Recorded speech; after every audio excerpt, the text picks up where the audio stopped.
بسم اللہ الرحمن الرحیم۔ Program hard question with Asif کے ساتھ حاضر خدمت ہیں۔ ناظرین، آج جس پروگرام کے بارے میں ہم آپ سے بات کریں گے وہ پچھلے پروگرام کا ایک تسلسل تھا، جو کہ تھوڑا سا پیٹرن اس کا چینج ہوا ہے۔ پچھلے پروگرام میں ہم نے معاشرے کے دوہرے معیار پر بات کی تھی آپ سے، اور ہمارا خیال تھا، یہ ہماری ایک پلاننگ تھی کہ ہم اسی کو تھوڑا سا آگے بڑھائیں گے۔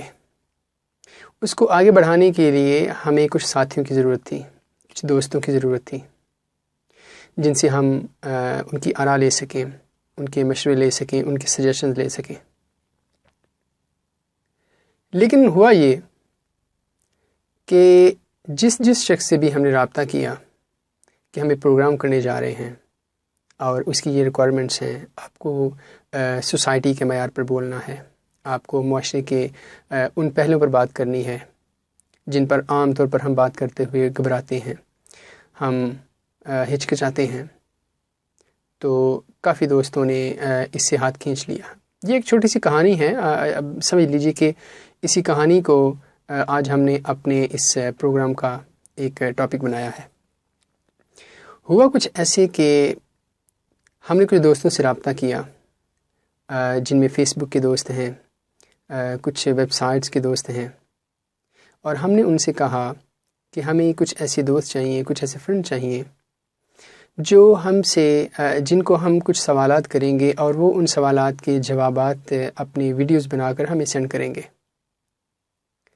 اور ہم نے ان سے یہ بھی کہا کہ یہ ایک ابتدائی پروگرام ہے اور اس کے لیے ہمیں ان کے ساتھیوں کی مدد کی ضرورت ہے۔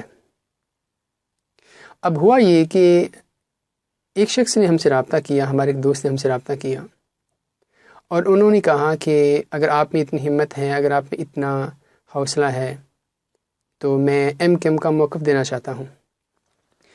ہم نے عرض کی کہ آپ کو ویلکم کہاں کہتے ہیں، آپ بے شک آئیں، ایم کیم کا موقف دیں۔ ہمارا جو ٹیلی ویژن ہے، تحریک ٹیلی ویژن، اور ہمارا یہ پروگرام جو ہے آپ کے لیے حاضر ہے۔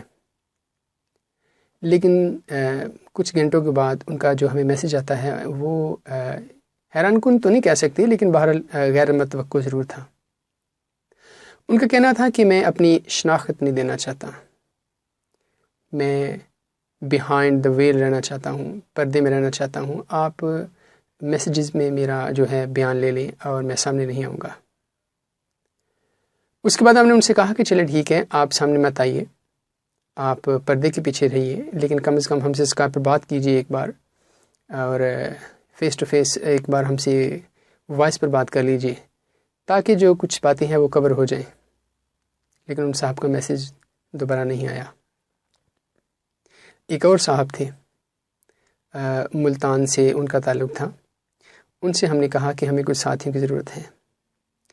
ہم نے ان کو اپنے طور پر سمجھانے کی کوشش کی کہ ہم اس وقت اکیلے ہیں اور ہمیں ایک گیسٹ چاہیے، ایک تجزیہ نگار چاہیے، جو کہ عام شخص بھی ہو سکتا ہے، ضروری نہیں وہ رؤف کلاسرا صاحب ہوں یا عامر متین صاحب طرح کے لوگ ہوں، یا مبشر لقمان صاحب جیسے لوگ ہوں، یا فواد چودھری جیسے لوگ ہوں۔ ایک عام شخص بھی اتنا ہی تجزیہ نگار ہے اپنے ملک کے حوالے سے جتنا کہ کوئی ٹیلی ویژن پر بیٹھا ہوا انالسٹ ہوتا ہے۔ ہم نے ان سے یہی درخواست کی، انہوں نے کہا کہ ٹھیک ہے، ہم آپ کو بتاتے ہیں۔ ناظرین، اگلے دن ہم نے ان سے رابطہ کیا، انہوں نے کہا کہ وہ ہمیں کچھ اخباروں کے ایڈیٹرز جو ہیں وہ دیں گے اور آپ ان کے انٹرویوز کر لیجئے۔ ہم ان کے انتظار میں بیٹھے ہیں دن سے شام، اور شام سے رات ہو گئی ہے اور اگلا دن چڑھا ہے، لیکن ان کی طرف سے کوئی جواب نہیں آیا۔ اس اگلے دن ہم ان سے رابطہ کیا اور ان سے پوچھا کہ کوئی بات بنی ہے، تو ان کا جواب یہ تھا کہ سب غیر یقینی صورتحال کا شکار ہیں۔ یہ غیر یقینی صورتحال کا شکار ہونے کا فی الحال تو یہی مطلب لیا جا سکتا تھا کہ وہ سامنے نہیں آنا چاہتے۔ خیر، ہم نے درگزر کیا اور ہم نے کہا کہ کوئی بات نہیں۔ اس کے بعد ہمیں ایک نوجوان لڑکا ملا، 16-17 سال اس کی عمر تھی، انرجیٹک، ینگ بلڈ۔ انہوں نے کہا کہ ہم آپ کے ساتھ چلیں گے، آپ ہمارا انٹرویو لے لیجئے۔ ہم نے ان کو اپنا واٹس ایپ نمبر دیا، اپنا اسکائپ نمبر دیا کہ ٹھیک ہے آپ وقت دیجیے، انشاءاللہ ہم بات کریں گے۔ اگلے دن ان کا میسیج آتا ہے کہ نہیں میں بہت چھوٹا ہوں اور میں معذرت چاہتا ہوں۔ ہم نے ان کی معذرت بھی قبول کر لی۔ اس کے بعد ایک کراچی سے ہمارے دوست تھے، ٹیکسٹائل انجینئر تھے، انہوں نے کہا کہ میں اپنا موقف دینا چاہتا ہوں۔ تھوڑی سی گفتگو بھی ہوئی ان کے ساتھ، لیکن وہی بات ہوئی کہ ایک خاص حد تک جانے کے بعد ہر شخص نے اپنے قدم پیچھے کر لیے۔ ناظرین، یہ جو رویہ ہے، یہ جو ایک کانسیپٹ ہے، یہ جو ایک سوچ ہے، ہم ایک خاص حد سے آگے نہیں بڑھ رہے، ہم سامنے نہیں آنا چاہتے، ہم برائی کا خاتمہ چاہتے ہیں، لیکن بیک فوٹس پہ رہ کے، پیچھے رہ کے۔ اس کی کیا وجہ ہے؟ اس کے پیچھے یقیناً کوئی نہ کوئی سائیکی ہوگی، کوئی نفسیات ہے۔ اہل علم لوگ جو ہے وہ اس بات کو سمجھیں گے، وہ اس بات کو جانیں گے کہ اس کی کیا وجوہات ہو سکتی ہیں۔ ہم نے بھی اپنے تئیں ان چیزوں کی وجوہات جاننے کی کوشش کی، چند اہل علم سے رابطہ کیا، اور ان کی طرف سے جو جواب آیا وہ ایک معقول جواب تھا، ایک ایسا جواب جو واقعی دل کو لگتا تھا۔ انہوں نے اس کی چند ایک وجوہات بیان کی، وہ وجوہات ہم آپ کے سامنے رکھتے ہیں۔ وہ کہتے ہیں کہ عام طور پر ہم لوگوں کا رویہ ان وجوہات کی وجہ سے ہوتا ہے۔ ہم یہ سمجھتے ہیں کہ جو تجزیہ نگار تجزیہ کرتا ہے یا کیمرے کے سامنے آ کے حالات و واقعات پر بحث کرتا ہے، یا سوسائٹی کے کی جو خامیاں ہیں، جو خوبیاں ہیں یا جو برائیاں ہیں ان پر بات کرتا ہے، یہ ایک باقاعدہ فن ہے۔ حالات حاضرہ پر مستقل نگاہ رکھنی پڑتی ہے۔ یہ الگ بات ہے کہ ہم اپنی روزمرہ کی زندگی میں معاشرے اور سیاست کے ساتھ ساتھ ہر معاملے میں مکمل تجزیہ نگاری کرتے رہتے ہیں، گھروں میں، دفتروں میں، گلیوں میں، بازاروں میں، چوکوں میں، چراہوں میں۔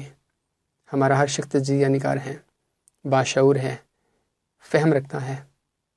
حتیٰ کہ ایک ریڈی بان جو ہے وہ بھی حالات کا تجزیہ کرنے کا اتنا ہی اہل ہے جتنا کہ ٹی وی پہ بیٹھا ہوا شخص۔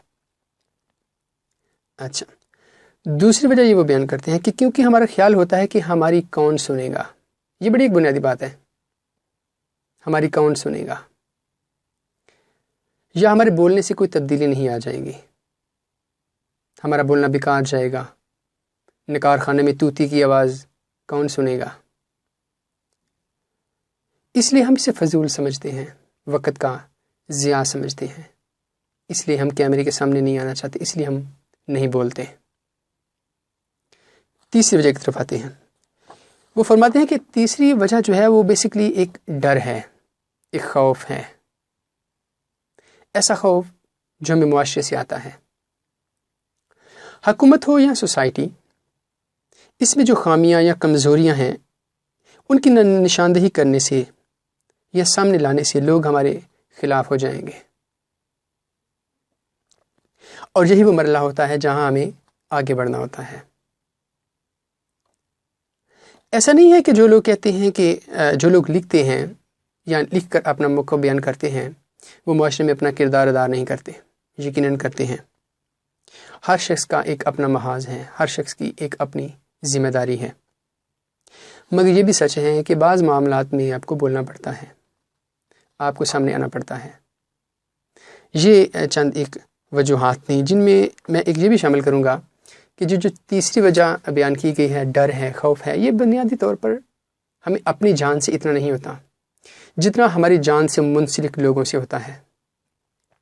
میرے سچ بولنے پر، میرے سچ بولنے کے محاذ پر کھڑا ہونے پر میرے خاندان پر کیا اثر پڑے گا، میری فیملی کیا افیکٹ ہوگی، میرے ماں باپ، بہن بھائی، بچے، بیوی، ہمارے جو اہل و عیال ہیں ان پر کیا سختی آئے گی۔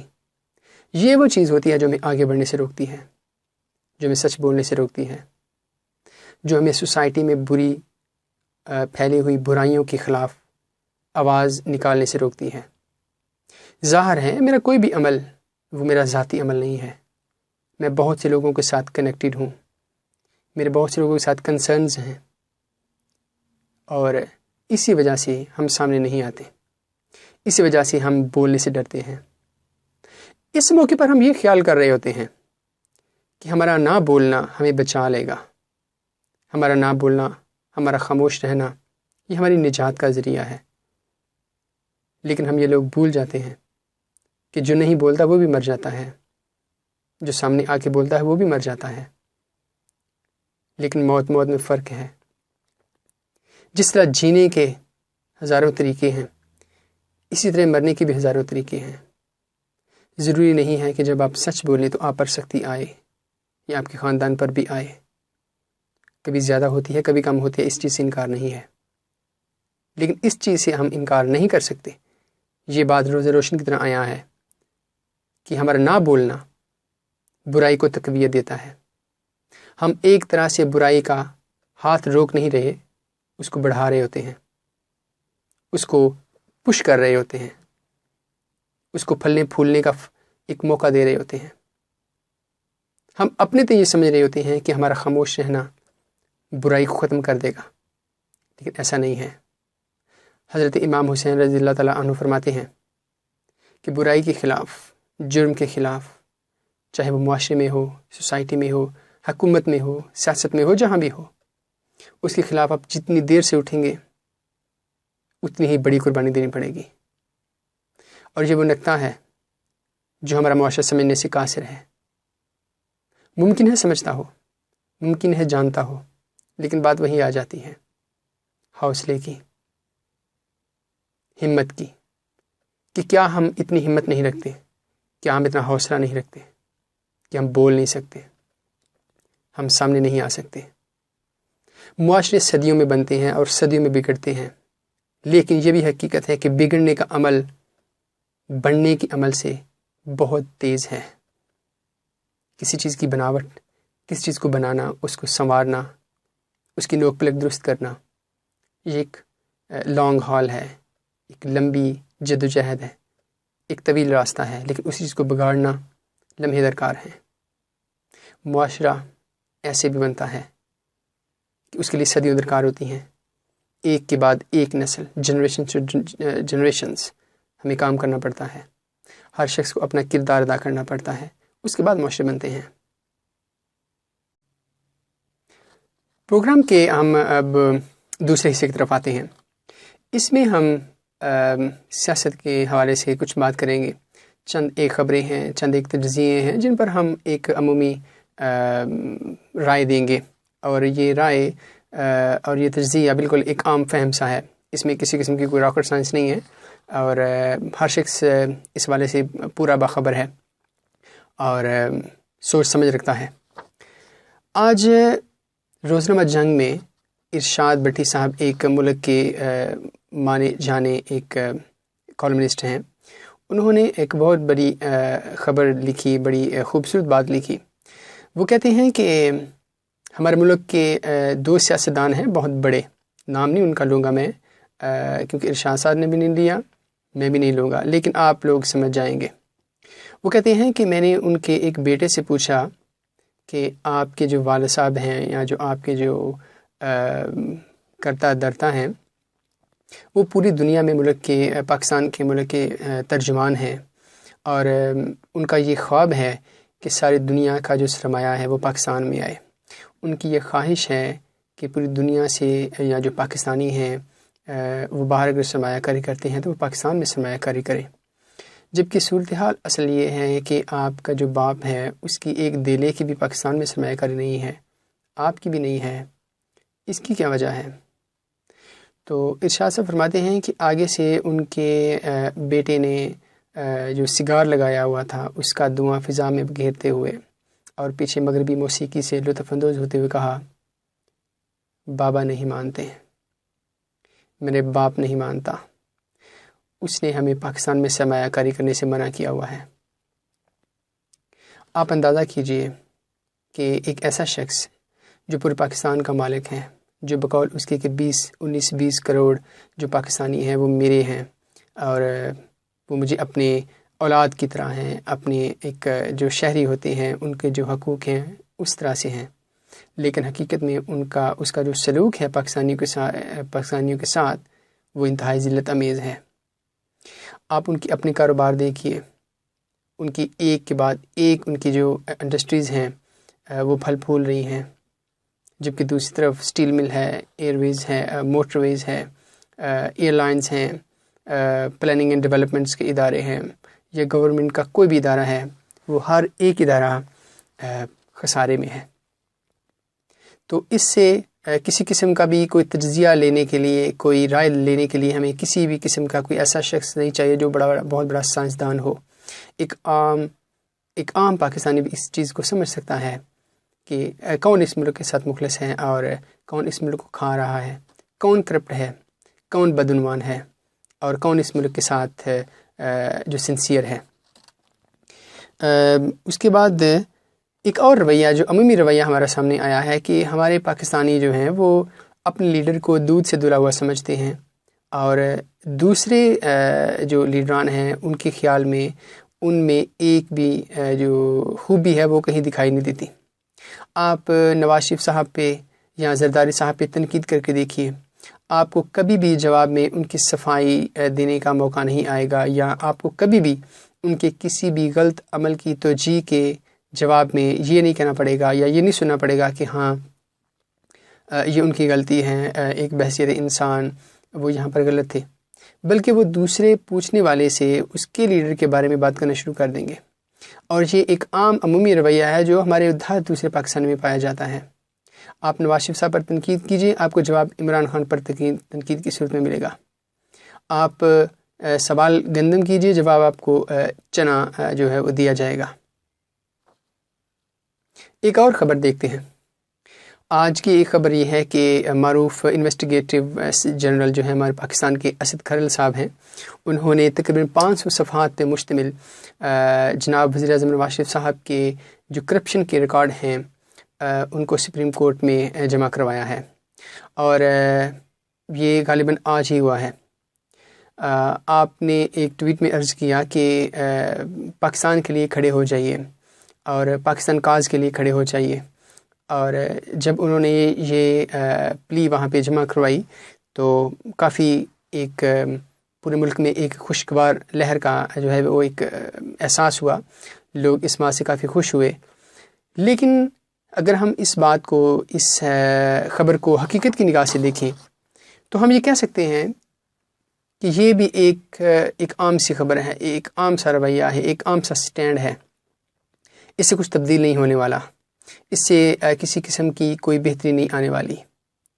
میں اس بات کو دعوے سے کہہ سکتا ہوں کہ نواز شریف صاحب کی حکومت جو ہے وہ ان 5 صفحات کی بنیاد پر کبھی نہیں جا سکتی۔ اس کی وجہ یہ ہے کہ جو ادارے سیاست کے زیر اثر ہوں، پولیٹیکلی جو ہے وہ انفلوئنس رکھتے ہوں، اور ان کے جو فیصلے ہیں وہ پیور انصاف اور اصول کے جو تقاضے ہیں وہ پورے نہ کرتے ہوں، تو ایسی صورت میں ایسے اداروں سے ہم 100% توقع نہیں رکھ سکتے۔ پاکستان کی عدلیہ جو ہے وہ آپ جانتے ہیں کہ ضرورت نظریہ کے تحت بھی کئی بار اپنے فیصلے جو ہے وہ چینج کر چکی ہے۔ ہمارے جو چیف صاحبان ہیں وہ کافی حد تک ایک عام شخص جیسا رویہ رکھتے ہیں، بلکہ پچھلے دنوں جیسے انہوں نے کہا کہ حکومت اس قدر کرپٹ ہو چکی ہے کہ ہمیں ان کے خلاف اٹھ کھڑے ہونا چاہیے۔ یہ در حقیقت ان کا ایک ایسا بیان تھا جس میں انہوں نے اپنی بے بسی کا جو ہے ایک مظاہرہ کیا۔ انہوں نے یہ کہنا چاہا کہ میں بحیثیت چیف جسٹس آف پاکستان میں کچھ نہیں کر سکتا، عوام کو اٹھ کے کھڑا ہونا پڑے گا، عوام کو باہر نکلنا پڑے گا۔ یہ جو ان کا ایک جو رویہ تھا، ان کا جو ان کی جو ایک سٹیٹمنٹ تھی، یہ اس بات کی طرف اشارہ تھی کہ وہ خود کچھ نہیں کر سکتے، حالانکہ وہ ڈیسیجن لے سکتے تھے، حالانکہ وہ اس بات کو لے کے حکومت کو ٹف ٹائم دے سکتے تھے، لیکن انہوں نے ایسا کچھ نہیں کیا۔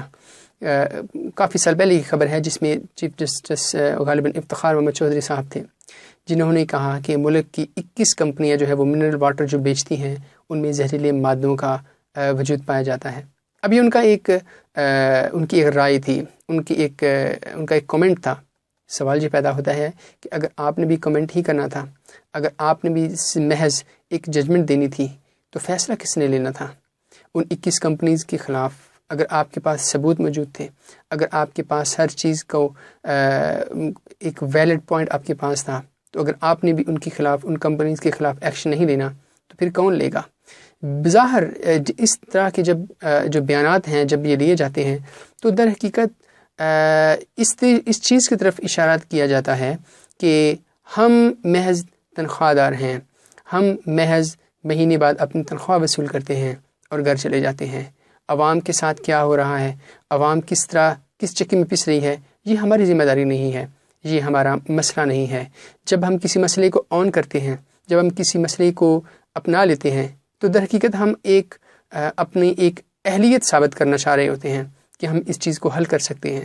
جب ہم کسی چیز کو مسئلہ نہیں سمجھتے، جب ہم کسی چیز کو پرابلم نہیں سمجھتے تو ہم اسے آن نہیں کرتے، اور جب ہم اسے آن نہیں کرتے تو ہماری بلا سے، ہماری طرف سے وہ مسئلہ زیادہ گمبھیر ہو یا کم رہے، اس سے ہمیں کوئی فرق نہیں پڑتا۔ اس کے بعد ہم ایک اور ایشو پر بات کرتے ہیں۔ جیسا کہ آپ جانتے ہیں کہ اس وقت سوشل میڈیا پر فیس بک ہے، ٹویٹر ہے، یوٹیوب ہے، اور ہر دوسرا پاکستانی ان چیزوں سے مستفید ہو رہا ہے، اپنے علم میں اضافہ کر رہا ہے۔ مذہب ہو، سیاست ہو، فلسفہ ہو، منطق ہو، کوئی بھی ٹاپک ہو، کوئی بھی موضوع ہو، اس پر کھل کے اپنی بات کا اظہار کرتا ہے، اپنی خیالات کا اظہار کرتا ہے۔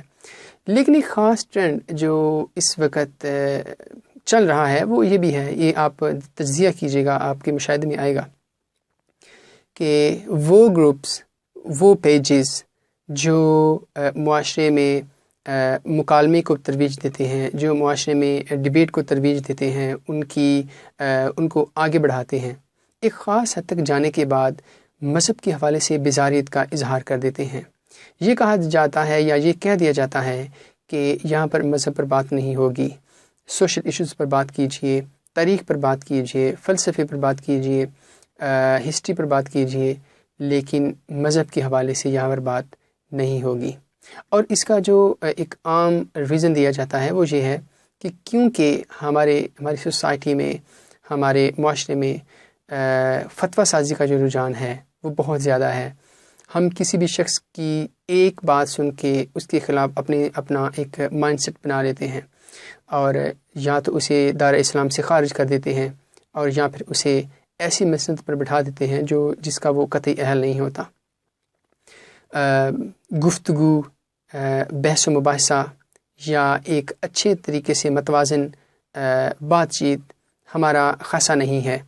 شاید اس کی یہ وجہ ہے کہ ہمیں اس حوالے سے ایجوکیٹ نہیں کیا گیا، ہمیں اس حوالے سے بچپن سے اب تک کچھ ایسا بتایا نہیں گیا۔ ہمارے گھر کا ماحول ایسا نہیں ہے کہ جہاں پہ ہمیں متوازن گفتگو اور دوسرے کے دلائل اور اس کی بات سننے کا حوصلہ دیا جاتا ہو۔ ہماری سوسائٹی میں یہ چیز بہت زیادہ کمی ہے کہ ہم لوگ یہ سمجھتے ہیں کہ جو ہم ہیں، جو ہماری سوچ ہے، جو ہمارا خیال ہے وہی حق ہے، اور یہ سوچ ہماری ذہن کے ساتھ ساتھ، ہماری عمر کے ساتھ ساتھ پختہ ہوتی جاتی ہے۔